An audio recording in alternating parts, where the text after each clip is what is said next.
And now I would like to share with you the reading for today, which is from Ernest Holmes.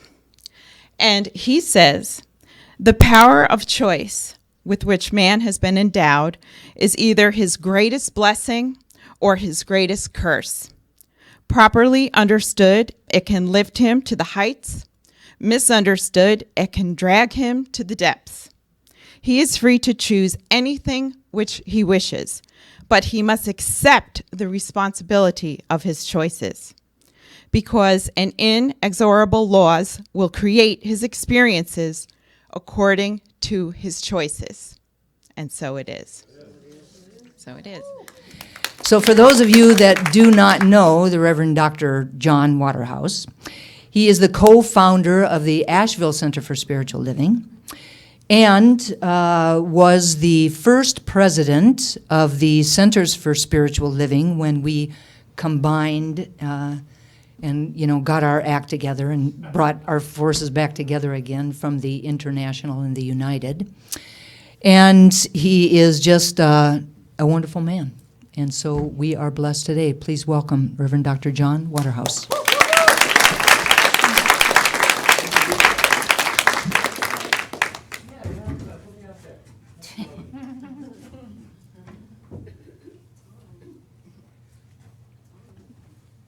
We never actually did a sound check. What do you think? It's not coming up. It's not coming on? Did you turn it on? Well, that's always the question. Isn't it? Probably not. Let's see if I can do that without. How about now? Yes. What do you, isn't that great? Fantastic. Thanks, Heather. That's perfect, absolutely. So thank you for the lovely introduction. Fact is, I'm not president anymore. My 2 terms ended last year. I'm just me. So if that doesn't work for anybody, now would be the time to leave. Now it's time to explain the stool. Oh, before I do that, what do you think about my suit? Isn't that a great suit? Okay, yeah, you've all seen it then. We can do this. Here we go.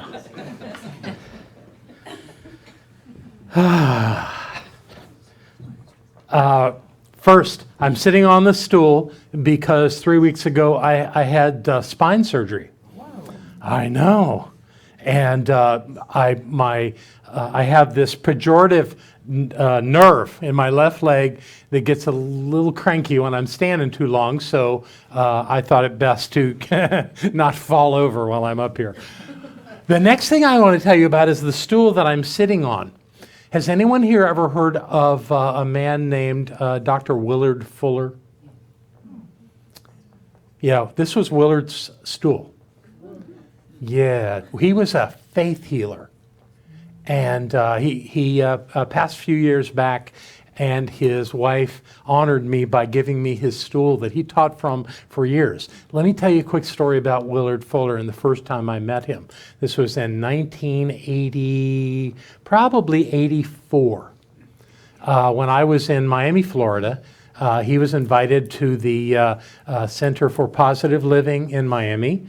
And this was one of the first guest speakers after I showed up there, returning from Australia. And it was his first time there. And he gave this incredible talk about all kinds of people that had received a healing during the services that he would do. And he was an eloquent speaker, and he was quite an impressive individual. He's about 6'6".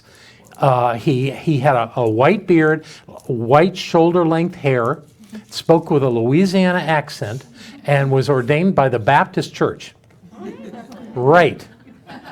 So he tells this amazing story about his journey and all the people that have had these healings. Most of them healings in their mouths with their teeth.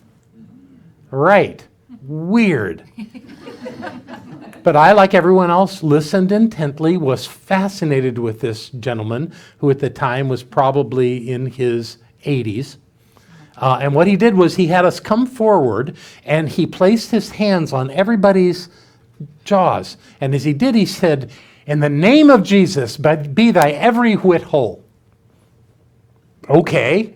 So I, like everybody else, trounced up and got the blessing and went and sat down. I was told to bring a flashlight and a mirror, which I didn't do.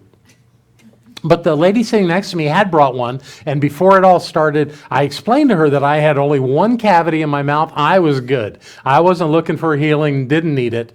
And so I wasn't expecting anything. But in the midst of all this that was happening, of people being touched by Willard and going and sitting down, I had this strange taste in my mouth. So I asked my friend to use her mirror and flashlight, and I popped in and I looked, and suddenly I had 4 fillings in my mouth.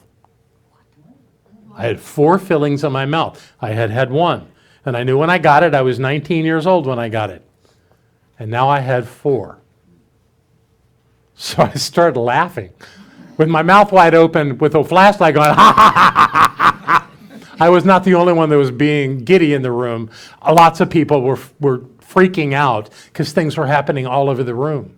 There was a 12-year-old boy that had serious dental work done in his mouth. Lots of cavities filled. He didn't have a single cavity in his mouth. Did I get 3 of his? I don't know. And there was another woman who had railroad braces. That's what people had back then, and was told just the week before by her orthodontist, is that the right thing? That she would have these braces for at least another year. So she went to the dentist on Monday, or to her orthodontist on Monday, and he took the braces off, said her teeth were perfect. How does this happen? Does he have angels that come in and fix your teeth? I didn't know. I said, what's going on with this? How is this possible? I went to my dentist, who happened to work out at the same gym with me. So I saw him on Monday, and I said, I've got 3 fillings that just showed up in my mouth yesterday. And he said, that's the work of the devil. Stay away from me. But where I started to get a sense of what this was when my minister, who had all of his amalgam fillings had suddenly turned to gold. Very clearly gold. And he every morning would open his mouth in the bathroom and go, yeah, still there. And about 8 months into it, one morning he got up and he looked in his mouth, and they were all back to being silver amalgam. And his first words were, I knew they wouldn't stay. So what I understood at that point is that we were being kind of hypnotized into a state where we changed our own mouths through our belief. And that we could change them again. That it wasn't any kind of magic, except to understand that life is malleable and that things can come and go according to our understanding, even things that don't make any sense. And it's from that place that I want to address this idea of choice. And by the way, I have changed my title a little bit, just a little bit. I added a word, living in conscious choice. Because most of the choices we make, we don't even think about. We do it so quickly. And there's some things I've learned about this idea of choice I want to share with you. The first one is that many of us use the word decide. I want to encourage you to stop using the word decide, because you probably don't know what it means. What it actually means is that we're killing off all of the other options except the one we're going with. Decide. Die meaning to, or the second one. Side being kill, like pesticide or homicide or genocide. We're killing everything off. Whereas if we choose, then we can, and we don't like the result of our choice, we can choose something else. We haven't killed all the options off. So stick with this idea of choosing and use it well. It's a powerful notion. So that's a better way of doing that. The other thing about choice that's really important to get is that we are always at choice. We always have multiple possibilities to choose from. So when you hear someone say, I had no choice, that's a lie. And here's the other way we do it. We say, I had to. Drop that idea of I had to, and in place of it, say things like, I get to. I want to. I'm excited to. I'd love to. I'm honored to. Follow it with that, and then the thing that you're going to do becomes a lot more palatable, a lot more joyous, a lot more fulfilling than I have to. Don't have to do anything. So I want to go to this reading today, which I had the delight of getting to choose, even though I think Dusty had asked me 3 times before I got it to her. But it's a brilliant teaching, and it's from the Science of Mind textbook. It's on page 21. And as you know, Ernest Holmes wrote this way back in the 1920s and 30s.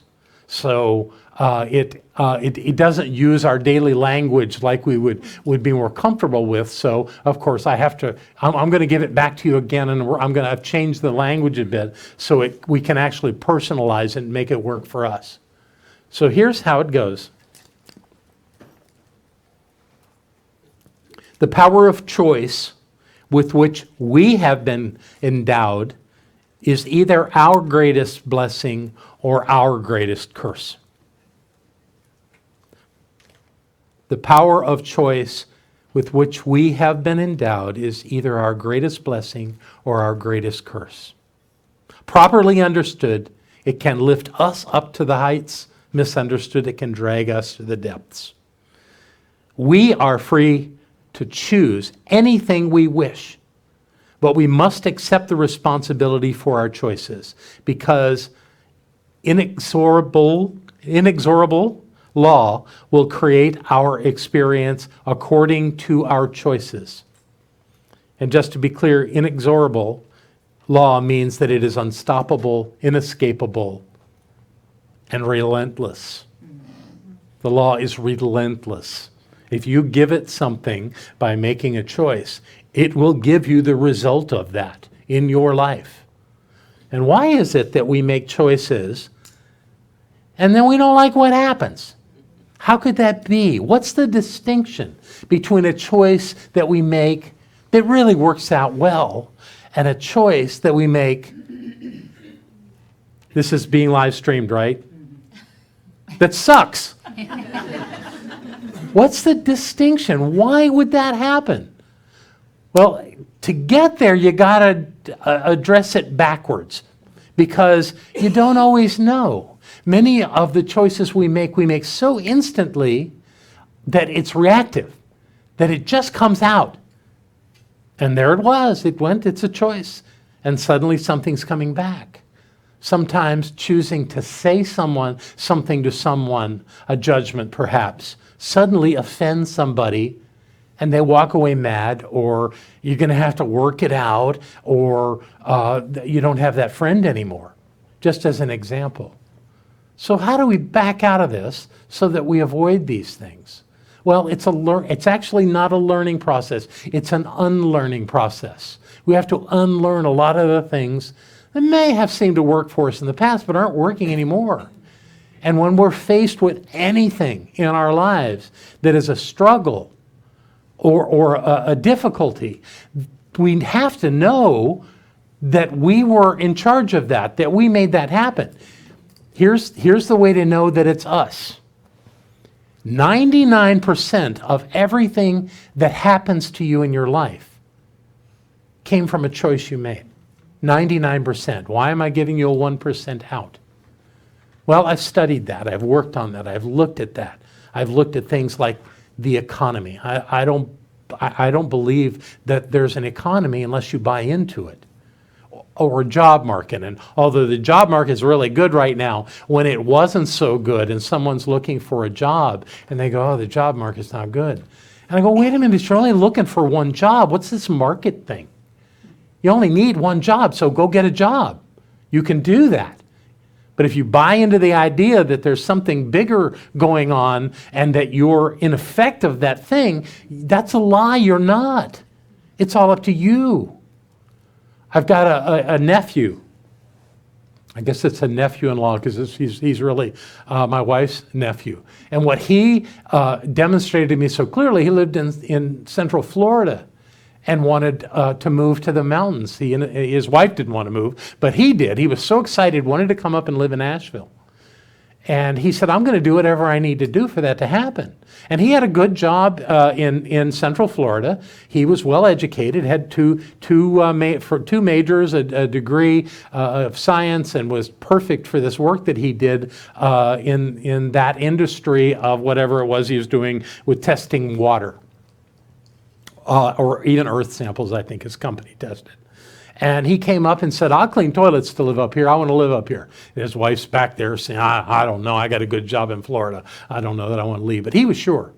So what happened absolutely was that the company that he worked for got bought and fired everybody that was in the office he was in. And while there was all this wailing and gnashing of teeth, he's going, great, now I can move to the mountains. And convinced his wife to at least give it a chance. So he came up looking for a job. And this was back in the 1990s. And he showed up, and we had a rag up there called the I Wanna. And he opened it up, and he found a job that looked just like what he was trained to do. So he set up an interview, and he went in and got interviewed, and they didn't offer him the job. So he came up and said, okay, that wasn't it. And he kept looking and kept looking. The next day, the company he had interviewed with called back and offered him the job. And when he went in, the only reason the guy didn't offer him a job that was running that office was because they had a guy in the job that moved to Atlanta, and the boss was sure that he had set up for this friend of his to come and get the job, that he didn't want to hire him that way. And he found out they didn't even know each other. There was no connection. And he said, oh my God, you fit so perfectly. So of course, he became Charlie is his name. He became the manager. He ran that office for a number of years, loved living here, and was a star, a rock star with his company, so much so that they wanted him to move to other cities. He kept telling them no, until finally they said, if you don't move to another city with us, we're going to fire you because your office is running so well, we don't need you there. So he lives in Pittsburgh now. But it's all good. He loves it. He's having a good time. But that's what I'm saying. We're in charge of it. It's about us. The way I said these fillings showed up on my mouth, everything shows up according to our beliefs and the choices that we make. So let's go back to a situation where it doesn't work. Well, that simply means we've made choices based on our beliefs that aren't working. And there must be beliefs within us we have to let go of. We have to unlearn them and not ever use them again. But we can't do that until we see them. And the best way to find them is to look at what's not working in our lives. Where are we in conflict? Where are we struggling? Where are things weird? And all of them look like they're out there somewhere with that person or that place or that circumstance. They don't look like they're happening over here, yet they are, because everything's happening on the inside. It shows up on the outside, but it's happening on the inside. So I'm inviting you today to look, what's not working in your life? How could that possibly be in the 99 percentile of the things that are yours? They're not in the 1%.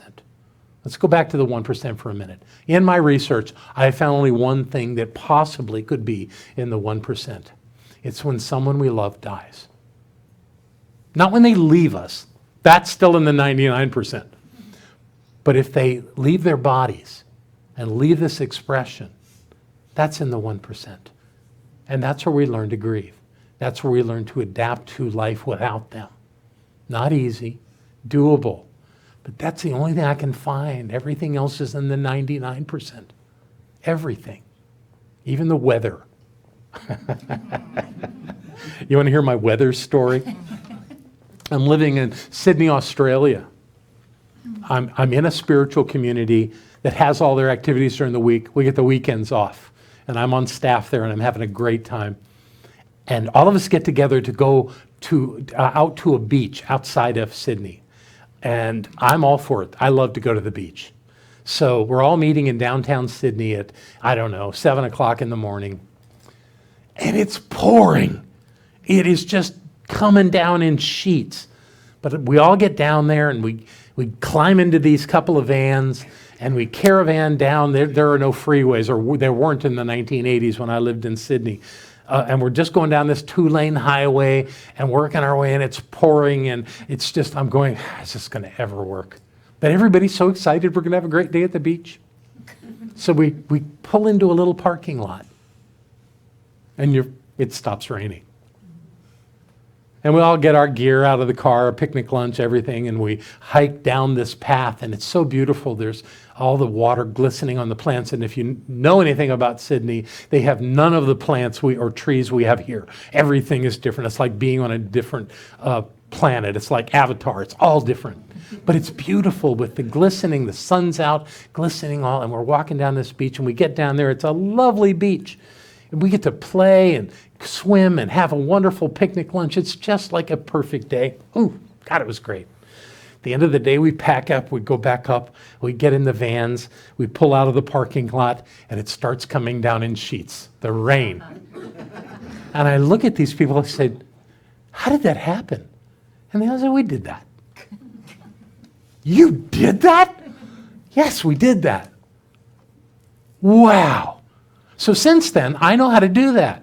Now, I don't flaunt it, and that doesn't mean it never snows or it never rains where I live. It does.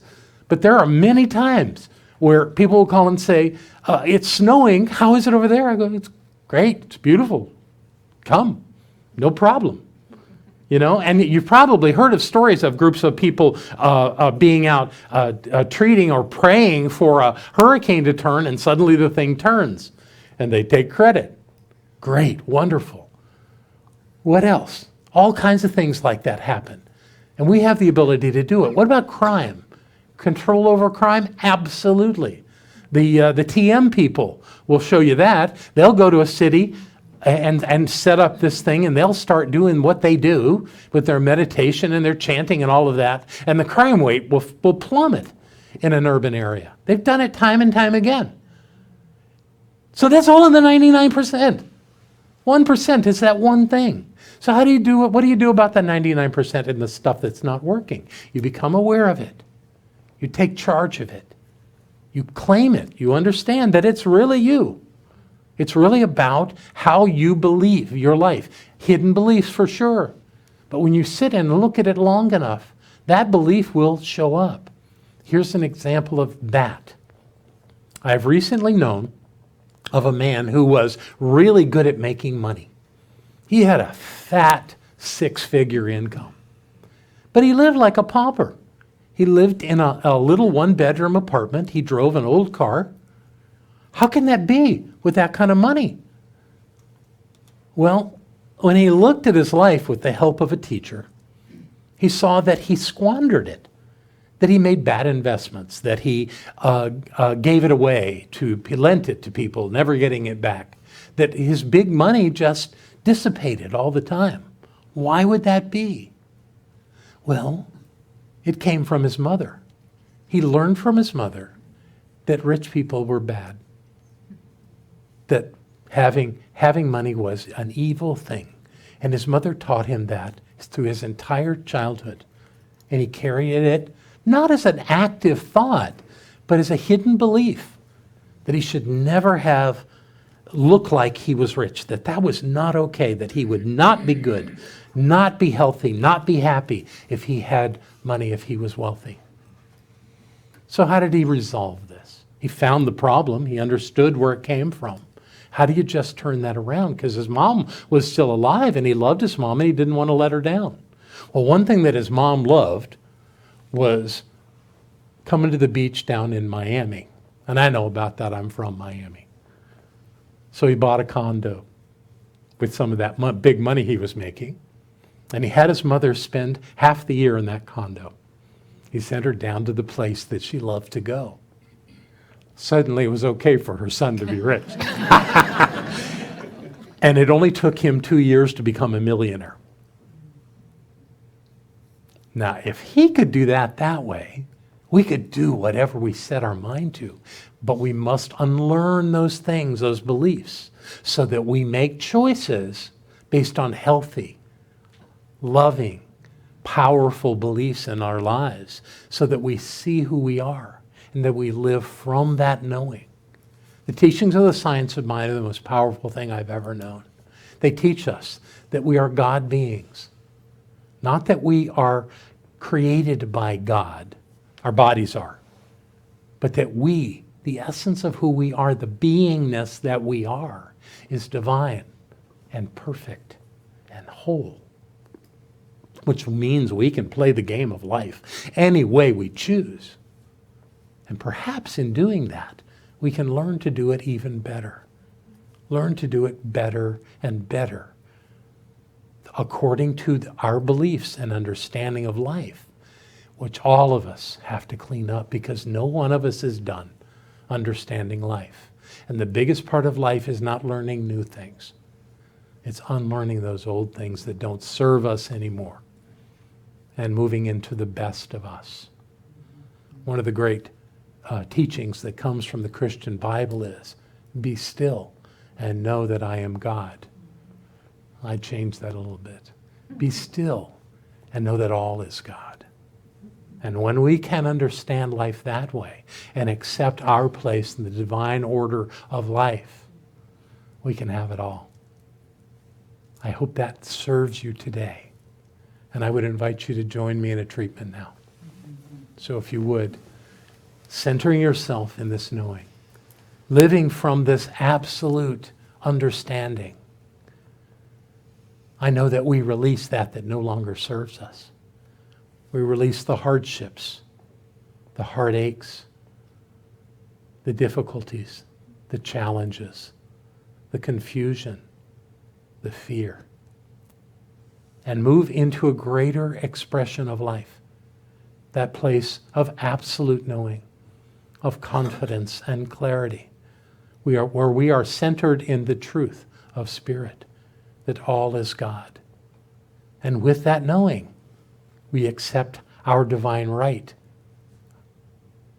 to be that which we have come here to be, to know that which we have come here to know, and to live from it with every breath, with every beat of our hearts, and absolutely with every thought and choice that we make. And in so doing, life reflects back to us that perfect expression that we are, knowing the truth always, living in it, breathing in it, and most of all being it. And I'm so grateful to have this awareness. I am so grateful to release that no longer serves. I am so grateful to be who I've come here to be. And I know that for myself, and I know that for all who hear my voice right now. And we accept this blessing, for it is our life intention to be who we've come here to be, to do what we've come here to do, and to reflect the divine in all that we are. And we let this be so, in gratitude and in love, right now and always. And so it is. And so it is. Yay, thank you. Thank you.